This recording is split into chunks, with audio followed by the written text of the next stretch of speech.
خۆگر ئەو دەبانە گچکەشکەنەوە هێشتا باشترە زانی بەفچێشەوەی بەبێ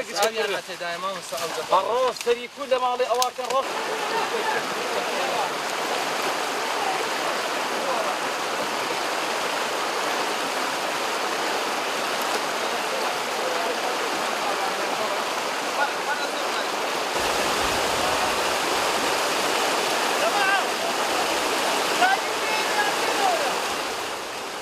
ماوەیەکە چەند گەنجێکی منتیقەی چۆمان و باڵەکایەتی ئەبین هەستاون بە خایەنکردنەوەی ڕووبارەکانی چۆمان و گوندەکانی دەوروبەری چۆمان و ئەمەش ئاماژەیەکە بۆی کە بتوانین چۆمان پاک بکەینەوە لەو ژینگە پیسێکەوە ئەو گەشتیارانێکەوە ڕوودەکەنە ناوچەی چۆمان و ئەو زبڵ و خاشاکەی کە فرەدەنە ناو ڕووبارەکان بەڕاستی جێگای داخا هیوادارم ئەو گەشتیارانێکە ڕوو ئەکەنە ئەو ناوچانە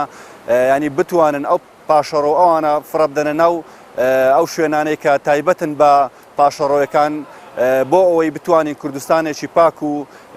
بۆنەوەکانی داهاتوو هەبێت و هیوادارم ئەم گەشتیارانە زیاتر پەرە بە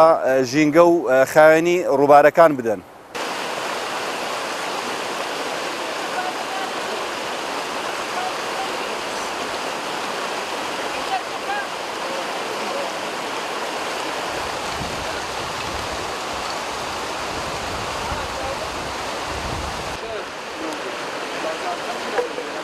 هفتەی داهات ان شاء الله.